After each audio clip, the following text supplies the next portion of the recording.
Selamat pagi saudara-saudara sekalian. Marilah kita mendengarkan renungan pagi hari ini. Tapi sebelum kita mendengarkan renungan pagi hari ini, kita bernyanyi dari PKJ nomor 15. Kusiapkan hatiku Tuhan.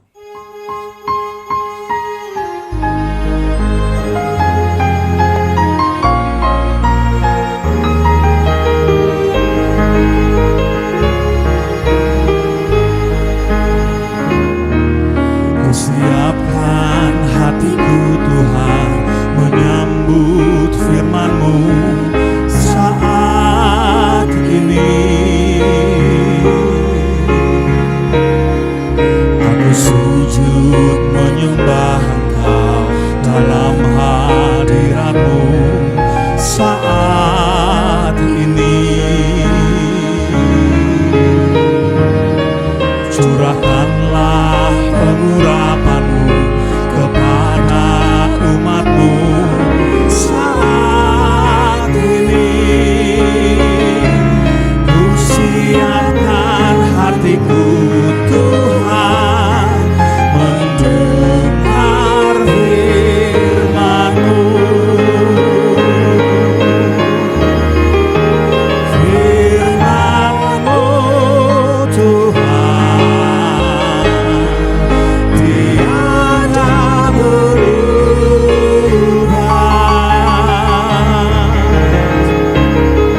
Sejak semulanya dan selama-lamanya tiada berubah. Firman-Mu Tuhan menolong hidupku. Siapkan hatiku Tuhan menyambut firman-Mu.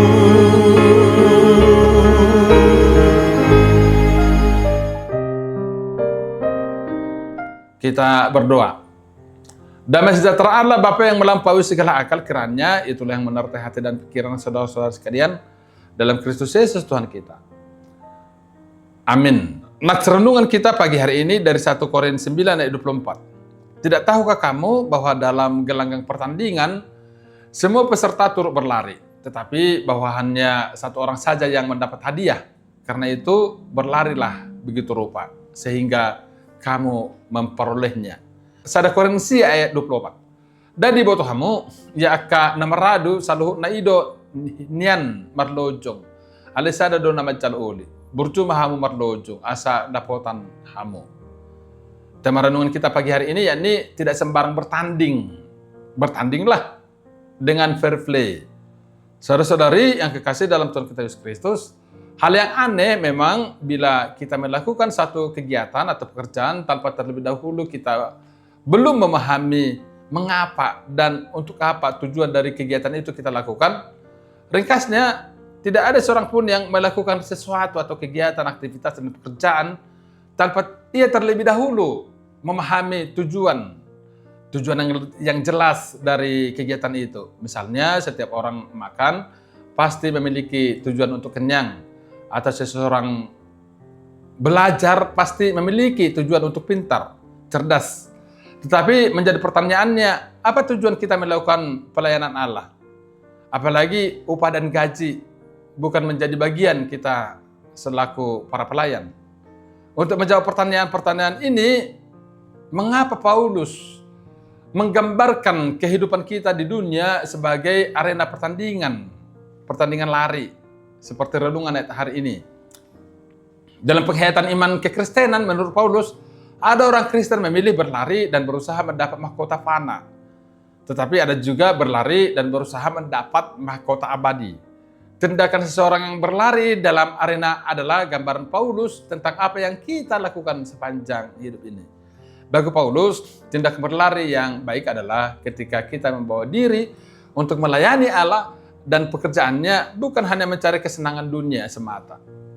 Memang benar adanya bahwa gaji dan upah tidak menjadi bagian kita, namun percayalah bahwa ada janji keselamatan kekal bersama Allah. Karena itu menjalani hidup ini dengan tujuan untuk semakin mengenal Allah dan melayani pekerjaannya dengan sungguh-sungguh, sehingga kita tidak seperti menjadi seorang petinju yang menyerang lawan bertandingnya secara sembarangan, ataupun seorang pelari yang berlari tanpa tujuan. Dalam hubungan apa yang sudah dijelaskan ini, ayat renungan hari ini adalah kesadaran Rasul Paulus terhadap sebuah kegiatan atau aktivitas rohani yang membahayakan. Dalam aktivitas rohani, hal menjaga diri sendiri sama pentingnya dengan memberi diri bagi orang lain. Apa yang kita lakukan bersama Tuhan sama pentingnya dengan apa yang kita lakukan bagi Dia. Keyakinan terhadap kepastian keselamatan bukan substitusi atau pengganti bagi keadaan apapun atau maupun alasan bagi kecerobohan. Setiap orang perlu menjaga diri dalam kehidupan dan pelayanan. Tujuan dari semua ini adalah supaya sesudah memberitakan Injil kepada orang lain, jangan aku sendiri ditolak. Ayat 27b. Untuk menerangkan inilah Paulus menggunakan sebuah ilustrasi dari dunia olahraga, yaitu pertandingan. Orang Yunani pasti tidak asing dengan gambaran ini, karena pertandingan olahraga merupakan salah satu elemen penting dalam budaya Yunani. Pertandingan besar yang telah terjadi sejak zaman Paulus abad pertama di Yunani ialah pesta olahraga nasional yang disebut sebagai Olimpik. Kita tidak perlu membatasi ilustrasi ini pada pertandingan olahraga yang diadakan di dekat Korintus. Metafora dari pertandingan olahraga seperti ini sudah sangat umum, baik di dalam maupun di luar Alkitab. Saudara-saudari, tentu jemaat Korintus pasti bisa langsung menangkap inti dari metafora ini. Kehidupan dan pelayanan bukan sekedar jalan-jalan, tidak sekedar rekreasi, tidak sekedar menaikkan wibawa sehingga seolah-olah kelihatan terpesona dan seterusnya. Bukan aktivitas bersantai lainnya. Ada tujuan yang ingin dicapai. Ada keseriusan yang dibutuhkan mereka yang ingin bertanding menganut gaya hidup yang berbeda dengan orang-orang biasa yang tidak ikut. Itulah yang ingin ditekankan dalam metafora ini. Seorang atlet bukan hanya harus memiliki gaya hidup yang lebih ketat daripada orang-orang lain. Dia juga perlu mempunyai standar yang lebih tinggi daripada atlet lain. Mengapa demikian? Karena mahkota hanya disediakan bagi satu orang pemenang saja. Semua berlomba untuk memperoleh hadiah. Tidak cukup hanya menjadi peserta lomba. Tidak cukup hanya sekedar berlari di gelanggang. Hanya atlet yang paling cepat mencapai garis finish yang akan mengenakan mahkota. Jadi hari ini tentu saja tidak berarti bahwa hanya ada satu orang Kristen yang akan memperoleh hadiah sementara yang lain gagal. Sebuah metafora tidak boleh ditafsirkan terlalu detail. Yang penting adalah inti yang mau disampaikan. Dalam konteks renungan ini, intinya tidak terletak pada keseriusan. Intinya terletak pada keseriusan dan persiapan yang lebih ketat daripada orang lain maupun atlet lain. Apa saja yang dilakukan oleh seorang atlet untuk memperoleh juara, gaya hidup apa yang perlu dipraktekkan, ada 4 hal yang harus dimiliki sebelum seorang memiliki mahkota. Yang pertama, kedisiplinan diri. Ayat 25. Menguasai dirinya dalam segala hal. Penguasaan diri diperoleh terutama karena latihan, kerja keras, berdisiplin dan konsisten. Namun kita sebaiknya memahami ini secara lebih luas. Penguasaan diri di sini merujuk pada tekad dan kemampuan untuk menjalankan dia secara ketat dan tepat, mengikuti jadwal latihan dan rutinitas tertentu. Ketahanan berlatih di cuaca dingin dan panas, dan sebagainya. Penguasaan diri sangat diperlukan karena ada berbagai godaan, makanan enak, gaya hidup hedonis, maupun kemalasan. Melihat orang-orang lain hidup secara santai juga dapat menjadi tantangan tersendiri. Tidak jarang seorang atlet akhirnya memilih untuk mengurangi atau bahkan mengakhiri latihan-latihan berat.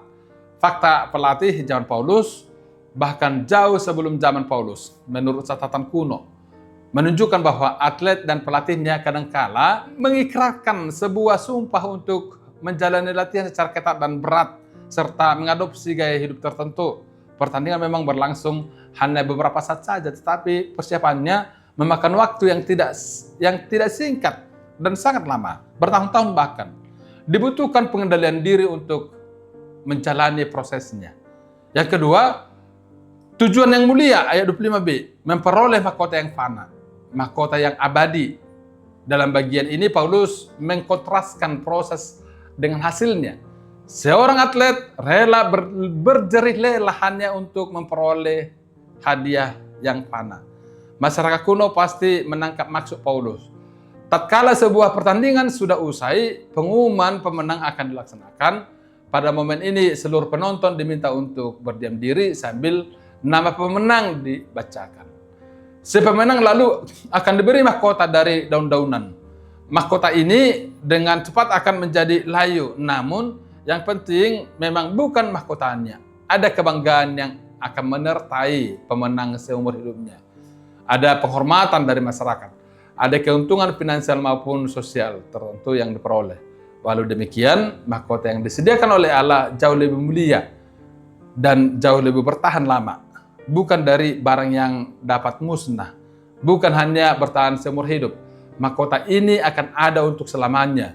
Kesadaran tentang nilai hadiah ini seyogianya mendorong orang Kristen untuk mau membayar harganya. Jika orang lebih mau mengendalikan diri demi tujuan tertentu yang rendah, mengapa kita tidak mau melakukan lebih baik daripada itu? Mengapa kita enggan bersusah payah demi pekerjaan Tuhan? Yang ketiga, latihan yang terarah. Tujuan yang mulia adalah titik akhir yang ingin dicapai. Namun sebelum sampai ke sana, setiap atlet wajib memperhatikan setiap langkah dan menguasai arah. Tidak boleh berlari tanpa arah atau tanpa kepastian. Sebaliknya, setiap langkah harus memiliki tujuan. So, I run with purpose, with every step. Dengan sedikit variasi, Paulus bergeser ke pertandingan tinju. Ayat 26b, seorang petinju yang baik tidak akan memukul sembarangan. Secara harafiah bagian ini berarti memukul angin. Pukulan yang sembarangan menunjukkan bahwa seorang tidak menguasai teknik bertinju atau tidak mengetahui arah pukulan yang pasti. Yang keempat, pengorbanan. Diartikan melatih bisa juga berarti memukul di bagian wajah, menyiksa atau memperlakukan secara kasar. Itulah proses yang harus dialami oleh seorang atlet. Seorang petinju pasti pernah mendapatkan pukulan bertubi-tubi dari lawannya, baik pada saat latihan maupun pertandingan.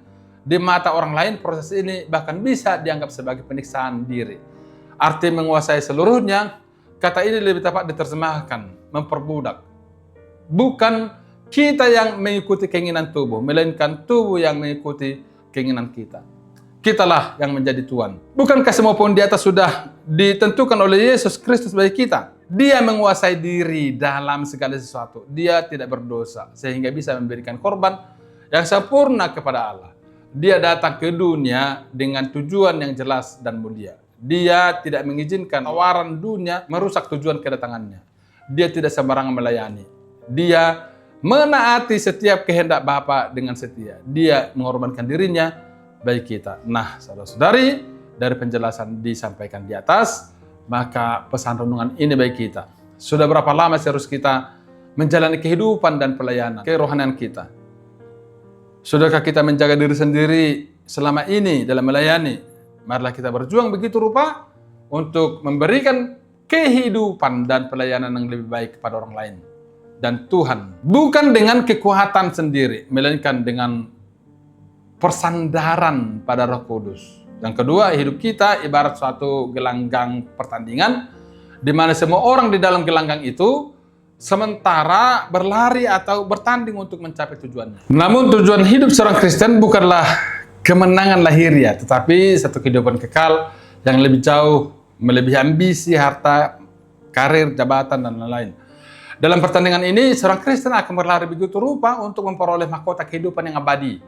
Ketika Rasul Paulus berbicara tentang hak dan kewajiban para rasul dalam bacaan kita, ia mengatakan, aku tidak berlari tanpa tujuan dan aku bukan petinju yang sembarangan saja memukul.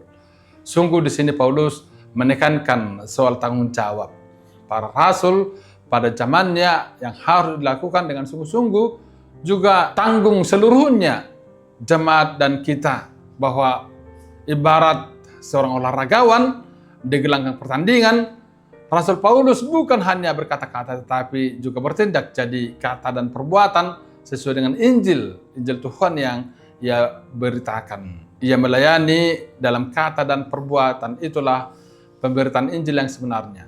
Bagaimana orang Kristen dapat melakukan tanggung jawabnya untuk memberitakan Injil? Yang sangat dibutuhkan adalah latihan badani dan penguasaan diri terhadap segala sesuatu. Melatih diri supaya berguna untuk hal-hal yang baik bagi pekerjaan Tuhan. Sanggup mengubah hal-hal yang buruk menjadi baik. Juga tetap memelihara hal-hal yang baik dan benar. Semuanya digunakan untuk melayani Tuhan. Sehingga tidak ada yang tersisa dari waktu hidup untuk melakukan hal yang tidak berguna. Maka saudara-saudari, marilah mengerjakan tanggung jawab kita dengan baik dan benar. Dan Allah dalam Yesus Kristus yang melimpahkan berkat dalam kehidupan kita sebagai upah adalah hak kita sebagai pemenang dalam arena kehidupan iman. Amin. Kita berdoa. Bapa dalam surga, terima kasih atas firman-Mu pada saat ini. Kami sudah mendengarkannya. Kiranya kami juga ya Tuhan boleh bertanggung jawab, boleh komit, boleh konsisten dalam pelayanan kami. Sehingga kami memperoleh upah yang kekal. Dan kami berdisiplin ya Tuhan. Dan melatih diri kami dalam pertandingan kehidupan, terutama dalam pelayanan firman-Mu. Supaya kami memperoleh mahkota yang kekal yang daripada-Mu. Terima kasih Bapa di sorga, seluruhnya kami bawakan dalam doa kami ini. Kiranya semuanya berlangsung dalam penyertaan-Mu saja. Dalam nama Tuhan Yesus Kristus kami berdoa. Amin. Bapa kami yang di sorga, dikuduskanlah nama-Mu, datanglah kerajaan-Mu, jadilah kehendak-Mu di bumi seperti di sorga, berikanlah kami pada hari ini makanan kami yang secukupnya, dan ampunilah kami akan kesalahan kami seperti kami mengampuni orang yang bersalah kepada kami. Dan janganlah membawa kami ke dalam pencobaan, tetapi lepaskanlah kami daripada yang jahat, karena Engkau yang punya kerajaan dan kuasa dan kemuliaan sampai selama-lamanya. Amin. Anugerah Tuhan Allah Bapa dan penebusan Tuhan Yesus Kristus dan persekutuan Roh Kudus kiranya bersama dengan kita saat ini sampai selama-lamanya.